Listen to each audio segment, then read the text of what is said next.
गंगा इस पृथ्वी से संबंध नहीं रखती। पर सर बिफोर जो मुग्धा ने सवाल पूछा था गंगा की नदी सूख जाएगी। गंगा नदी तो गंगोत्री से बहती हुई आ रही है ना।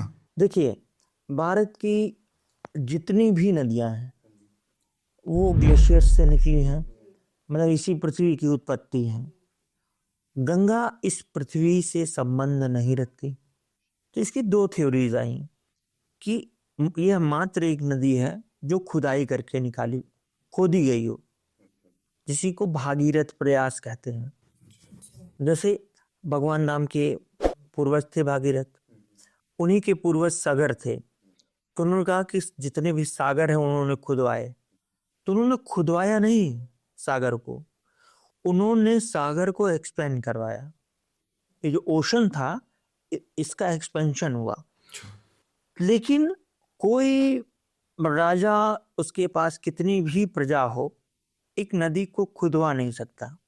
उसमें पानी कहाँ से आएगा? सही बात है। तो इस पर कई लोगों ने काम किया है, जिन्होंने जो काम करता है मैं पूरी तरह से उन्हें क्रेडिट देता हूँ। डॉक्टर राहुल मिश्रा लखनऊ यूनिवर्सिटी के प्रोफेसर हैं, अब रिटायर हो गए कि नहीं मुझे नहीं मालूम।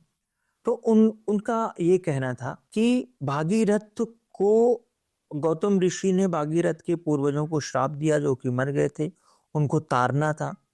तो इसके लिए गंगा उनको शुद्धता के लिए गंगा को यहाँ लाना था। अच्छा।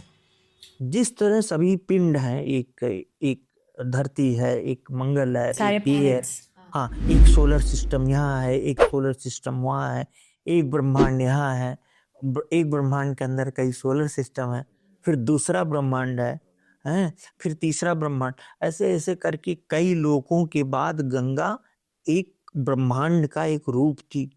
स्पेस में थी गंगा। गंगा स्पेस से आई है। तो उनको लाए कौन? उनको भागीरथी लाए, लेकिन ये एक मिथक माना जाएगा। एक स्टोरी। भागीरथ का कुछ योगदान होगा, उन्होंने कोई इनिशिएटिव लिया होगा, उनके पास कुछ ऐसी शक्तियां हुई होंगी कि वहां तक वो गए हुए होंगे। लेकिन गंगा, अच्छा एक चीज मैं यहाँ और भी बताना चाहूंगा।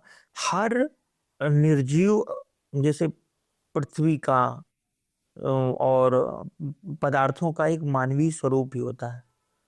अच्छा। तो गंगा का मानवीय स्वरूप भी है। गंगा पुत्र भीष्म, हाँ, गंगा पुत्र भी। ये मजाक की बात नहीं है। गंगा जी के जो मानवीय रूप था, स्त्री रूप था, उसके वो पुत्र थे। और हमारी अयोध्या में माँ सरयू से कई ऐसे संत हैं जो बातें करते थे, बातें करते हैं। अच्छा। यमुनाष्टक आप पढ़िए, एक है स्त्रोत मंजरी के अंडावसर के, उसमें लिखी गई है, उसमें यमुनाष्टक है। तो ये नदी की कौन सी पूजा हो सकती है? उसका तो कोई मानवीय फॉर्म होगा ना, कि जल H2O की पूजा तो होगी नहीं जल की। कुछ तो ये भी कहते हैं कि शिव जी की जटाओं से। हाँ, वो जटाएं हैं, ये क्या है, पर वो लास्ट में यहीं से आई।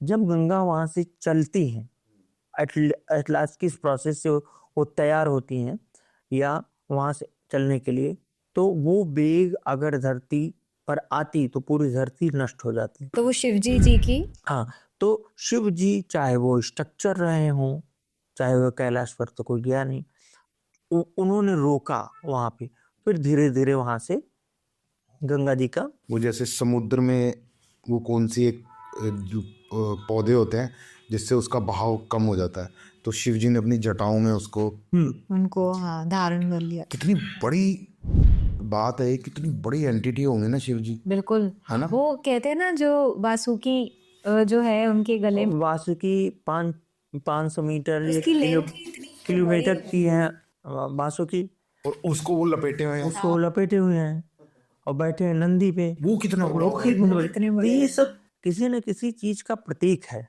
जो लोग समझने वाले कुछ लोग जरूर समझे होंगे। हमें इस बात को धीरे धीरे सब लोग के सामने आ जाएगा। मैं ये कहता हूँ, जब गंगा वहां से चली तो डॉक्टर राहुल मिश्रा बताते हैं, उन्होंने भी कहीं से पढ़ा होगा, तो जो वाइजर गया है उससे कुछ सूचनाएं मिली हैं। तो बृहस्पति, शनि ये दो ग्रह स्टेशनरी हो गए। गंगा को आते समय इन दोनों का जो मूवमेंट हो गया वो रुक गया। अच्छा। रुक गया कि मतलब पूरा तो रुकेगा नहीं, वो रुकेगा तो फिर सत्यानाश हो जाएगा। तो वो स्लो हो गया, बहुत स्लो। उसको उसको हमारे एस्ट्रोनॉमी में, एस्ट्रोलॉजी के अलावा एस्ट्रोनॉमी भी पढ़नी चाहिए। एस्ट्रोनॉमी में वो स्टेशनरी हो गया, ठीक है।